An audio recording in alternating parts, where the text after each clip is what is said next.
Well, hey everyone, welcome to MS Insight. Welcome to our second Facebook Live interview. Actually, it's our third. So we're so glad that you're here today. I'm your host, Erica Anderson with MS Insight, and I'm so excited to talk with our guest, Ashleigh, today. Ashleigh, thank you so much for joining us. Thank you so much for having me. I'm very excited to be here. Yeah, well, as I was just telling you before we jumped on here, like we are a new organization, like we are all about patient advocacy. So we want to hear from patients and we want to hear from people who are going through it and what works for you and what doesn't. And so when I sort of found you as I was searching online, I just loved your positive vibe and sort of what you were putting out there into the community. And I thought this would be a great person to talk to. So we just appreciate you coming on, sharing your story. And I guess I would love to kick it off just by having you do that. Can you share a little bit about who you are, where you're from, and sort of when you got that diagnosis? Yeah, absolutely. First, I'd like to say again, thank you so much for having me. I love what you guys are doing, spreading awareness. I think it's so important. But yeah, I'm Ashleigh Rose. I was diagnosed in November of 2018 with multiple sclerosis. A little bit about me. I love the beach. I'm very spiritual. I believe in the power of the mindset. And I'm blanking because this is what happens. Where did you say you were from? Where did you say you were from? Florida. Florida. Okay. Yeah. Okay. Got it. Well, I guess, I was just going to ask you, what were some of those symptoms that made you go get checked out? You were thinking like something's not right. So what were some of those things? Well, that's super fun. What I know now to be optic neuritis. But then I just remember one morning I woke up and it was just like a shadow on my right peripheral. And I was like, what the heck? And I started blinking and I tried washing my eyes out. I tried eye drops. I tried so many things. And I was like, okay, this is kind of creepy. And I thought it would go away and it didn't. And I went to the ophthalmologist and they told me I was fine. But in my gut, I knew otherwise. I knew something was wrong. Something's not right here, regardless of what the professionals are saying, right? So I followed my gut. I ended up going to the emergency room where I was met with a lot of maybes, what ifs, don't knows, we'll have to get you tested. We don't really know what's going on. And it wasn't really serving me. So I opted to do completely outpatient, MRIs, all that stuff. And I don't advise you guys to do that. For anyone that might think that they might be going through an MS diagnosis, if you are in the hospital, go for it because it'll be faster. And I really feel like me deciding to leave prolonged my diagnosis. But, that's just a part of my journey. Eventually I got an MRI that showed optic neuritis lesion was flared. I have several. I actually have like 25 on my brain. So the MRI showed that. And then the final determining factor in my diagnosis was a spine tap. They are not pleasant, but completely necessary to really finalize the multiple sclerosis diagnosis. That was kind of my journey. It was optic neuritis, which is absolutely terrifying because it's kind of like when you have a stuffy nose and you wake up and you're like, oh, I remember what it's like to breathe. Like I really took it for granted. When you wake up and your vision is altered or there's something weird or, another flare up I had was optic neuritis. I lost half my vision. It is terrifying. And there's nothing you can really do about it. There's steroids, and there's medications, but in that moment when you have it, it's just, you got to play with the cards you were dealt and push through and keep moving forward. And that's what led to me. I mean, I think one thing I've been learning just is how different everyone's path is. I mean, it just sort of, it manifests differently in every single person. And so that wasn't really that long ago. I mean, like 2 years ago or so. How has your life changed since then? And have things progressed in any sort of way since then? Yeah. So life has completely changed, turned upside down. And every single day is different. And I feel everyone in the chronic illness community could agree with me that every day when you wake up, you can go through like 20 different emotions. Every day is something new. Every day is, a little different, and it depends on our energy level, our symptoms. Every day has been different, but I've just been trying my best to go with it and roll with the punches and really just embrace what is and stop focusing on what is not or what could be. I really try to bring my focus back to the present because that's what serves me best. And that's how I've found kind of my footing with living with MS is to not look too forward and to not look too backwards, just kind of be in the now and address whatever comes up accordingly. Today. Yeah. Today, Looking at exactly. present. Exactly. Yeah.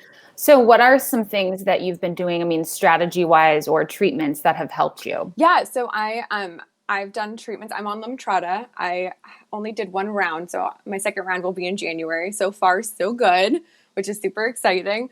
I also am a firm believer in just movement and body movements. I feel like that has really played a big part in me and how I feel as a whole with my body, not just with the multiple sclerosis. A year prior to my diagnosis, I was actually in an accident and I couldn't walk. Both of my legs were affected. So I actually had to learn how to walk. So I went through a lot of physical therapy, at home physical therapy. So I've really taken that and, kind of morphed it with my MS, even though they're completely unrelated. And they've kind of, it's helped me, doing the little stretches and physical therapy movements and really just connecting with my body. Also, I'm a firm lover of yoga. Yes. Yeah, that's one of the things that it's not so much like, okay, let me pull my foot over my head that people associate with yoga. For me, it's more about the connectedness that I get with my body. And it's really helped me be more mindful and enjoy the little things in life. And, meditation is a big part of my practice with yoga. And yeah, those are a few things that have really helped me and changed my life. I was going to say, we have a yoga specialist on our staff. So we really have, that's one of the things that we've been pushing, that we're going to continue pushing. And I think, maybe if someone's never done yoga, maybe they're a little intimidated by it or they have a stereotype of it. So do you have any thoughts or recommendations on if someone was like, maybe I should give that a try? Try it. Do it. Follow that little voice that kind of is pushing you towards it, because that's your gut being like, it will serve you. Do it. And there's accommodations for everybody. I unfortunately with the accident, I was not able to practice yoga at the level that I was at before. And I'm still not there, but I love my body and I thank it for what it can do. And there's so many adjustments that can be made. You can do yoga from just the floor, the bed, it's really a mindset and a mindful practice, not so much about your flexibility, although that is a perk that comes with it with practice. So I would say definitely focus on it. And it's so interesting that you have a yoga specialist because, in one of my posts I wrote about when I was diagnosed, I was told you should do yoga. It's good for you. And that's it. And I was familiar, but for newly diagnosed patients, who, depending on their symptoms, who knows, how their body feels, being told, yeah, do yoga, in your mind, you're like, I'm not going to sit there and fold into a pretzel. That is not, but it's so much more than that. And the more people have knowledge on how you can still do yoga, it's important because it is helpful for the mind and the body and the spirit. So, yeah, I think with yoga, it's if you're just thinking of it as this is a way to move my body, that's one thing. But really it's when you're in, whether it be a video class or whatever, someone is speaking out loud and those words that are being spoken are very powerful. And you do notice things that you would never notice doing anything else. And you're not going to think of particular ways to move like they tell you in yoga. I always notice how particular they the words they use are. They'll say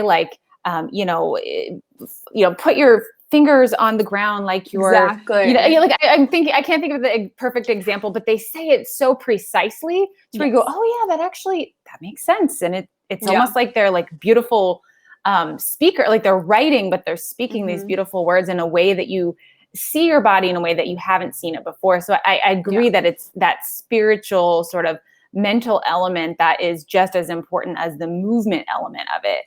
Exactly. So you mentioned meditation, and so we talk about mindfulness, which is, very related to that. So do you have a meditation practice or something that you recommend doing on a daily basis? Yeah. So I have several, but one of my most favorite things is the most simplest. And I really like to say this, especially when I get asked in my DMs or even by friends, they're like, how can I start being more mindful? And the simplest way to do it is when I wake up, the first thought isn't like, oh, okay, it's a new day. I just think, okay, I'm grateful. What am I grateful for today? And it could be as simple as, wow, I'm grateful I woke up. And just Mm-hmm. starting your day with gratefulness will start it in the right direction. It's not to say that it's foolproof, nothing bad will happen, or, things won't go wrong. It's just you're starting your day off with gratefulness in your heart, and it matters. Mm-hmm. That mindset matters. Also, one of my favorite books that has taught me a lot of different little meditations and practices that I can take with me, regardless of where I am. Like one of them I was doing during my Limtrata treatment is Gabrielle Bernstein. She is an author of spiritual guides. I love her. The Universe Has Your Back is one of my go-to books. That one has taught me a lot about how you can kind of deal with, what you're dealt with in life, and how Mm-hmm. to go about that. So that's really helped me.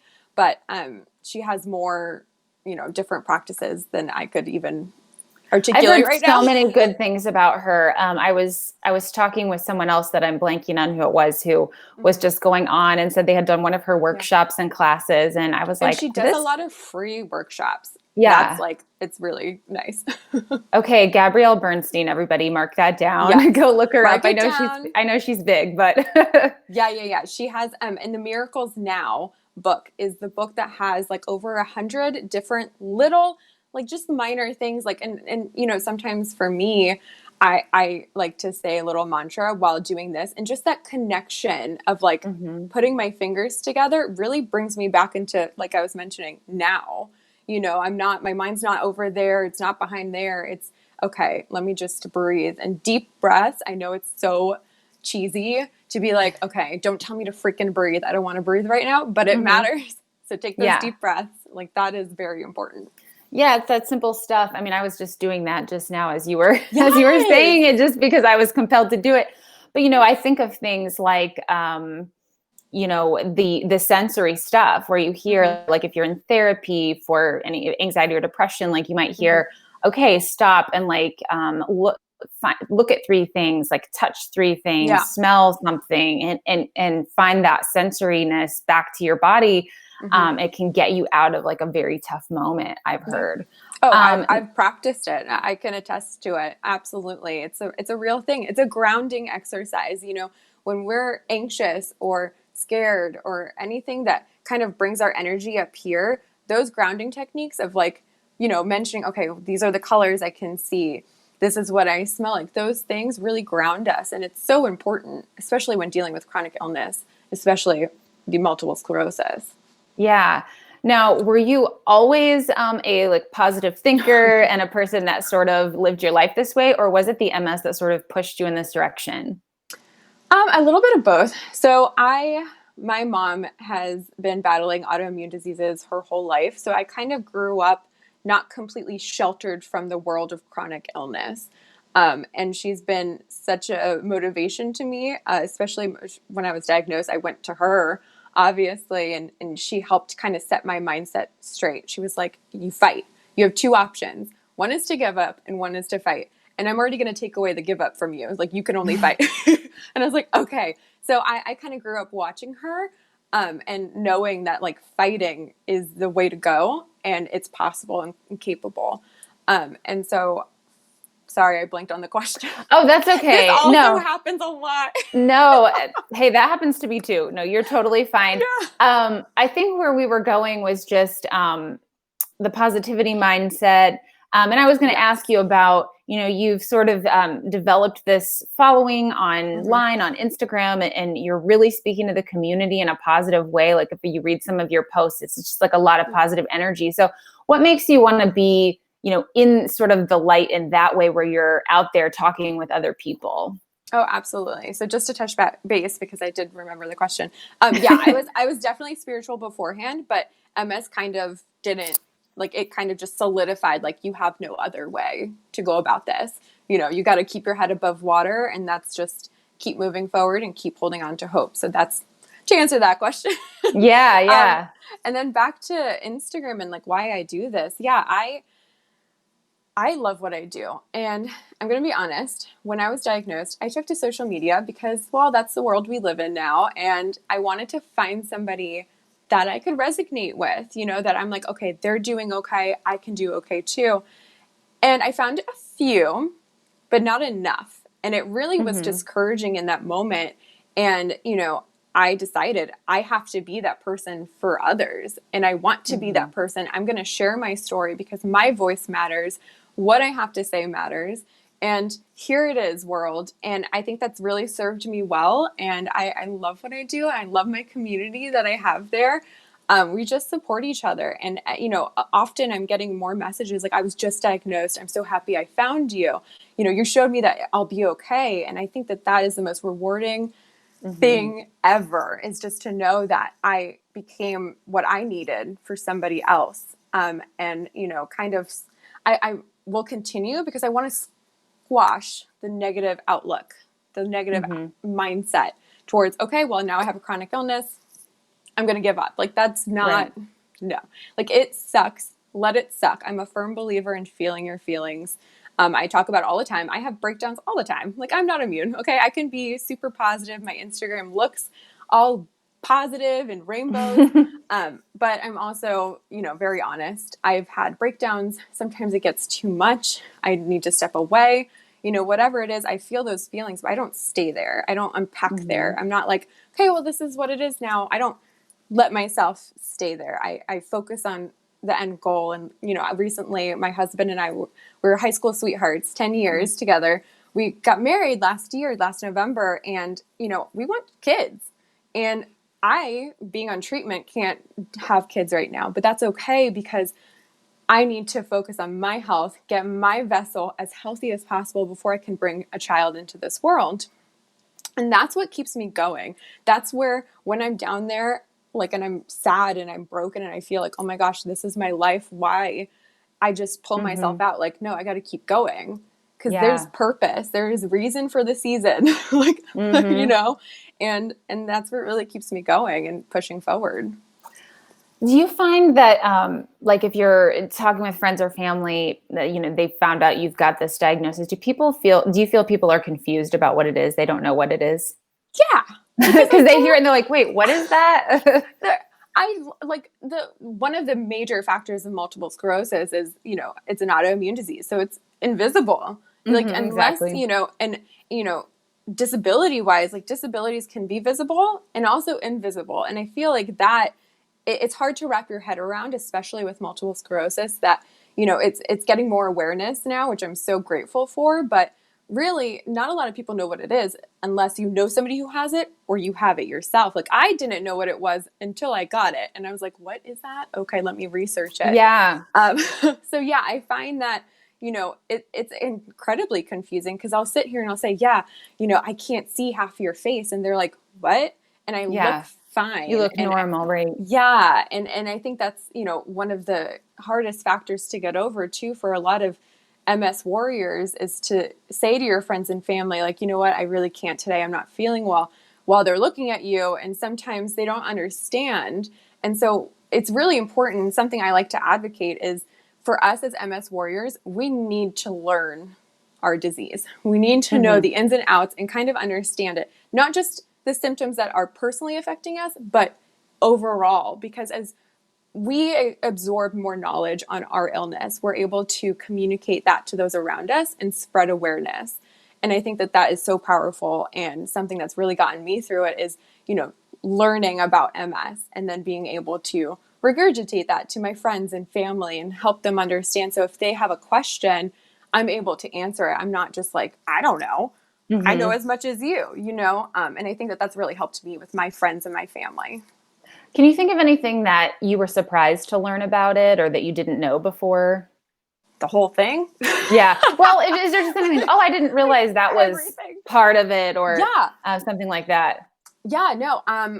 Like, I wasn't trying to be like obnoxious about that. Literally the Oh whole yeah, thing. Like, I yeah. did not understand what they were talking about, especially when they threw like, oh, we think it's multiple sclerosis, and that's what I meant. Like, at the hospital, there was a Mhm. lot of I thinks and it might be. I'm like, Ugh.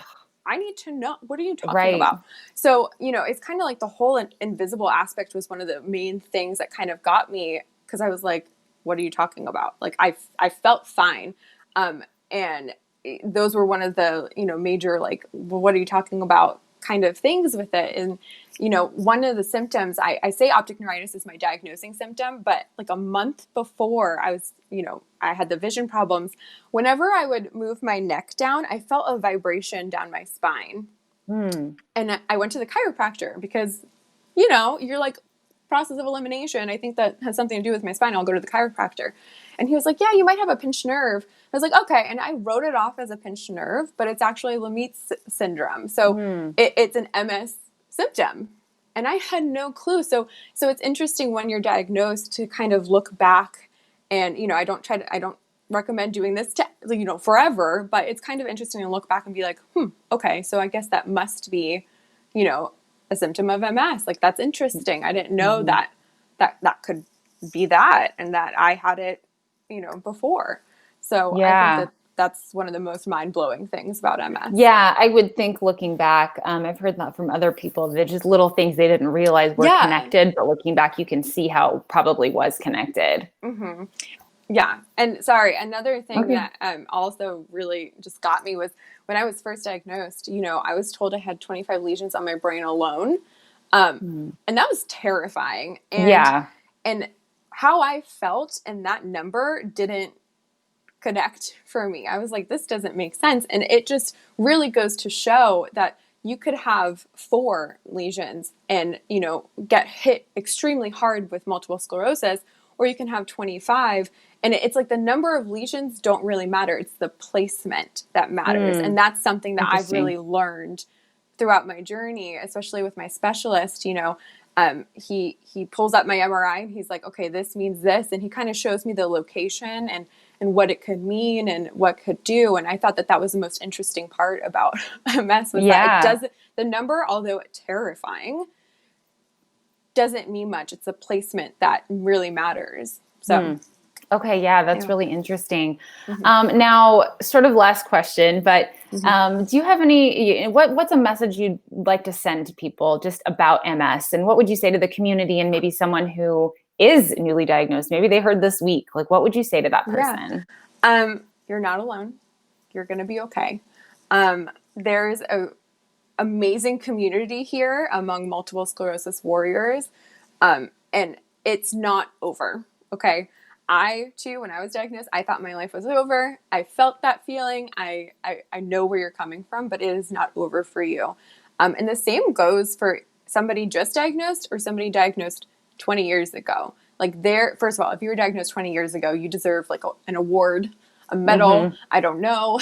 But it's not over. And you have to pick yourself up. And that's really where the power of the mindset comes in for me on my journey is, you have to fight. And looking at the cards you're dealt and trying to figure out, okay, instead of focusing on what I can't do anymore or all the negatives, focus on what you can do and, what accommodations you can make so that you can continue to do what you love. And that's really the message I want everyone to know, is that life is not over. Like, yes, it sucks sometimes. And yes, the symptoms, are going to get us down, but there's so much more to life, and you can continue to have a wholesome, fun-filled, love-filled life, regardless of your MS diagnosis. Oh, that's so good. Thank you, Ashleigh. Where can people connect with you? Instagram at A-Rose, just A-Rose, that's it. You got a good handle there. Yeah, thank you. I made it in like 2010 when it wasn't even a thing. So yeah, that's awesome. But yeah, and I'm working on my Facebook. I'm not very active on there, but yeah, Instagram is definitely my go-to. And then hopefully this year I'll kind of figure out my Facebook and get something going. Okay. All right. Well, Ashleigh, thank you so much for joining us, sharing your story. We really appreciate it. Thank you for having me.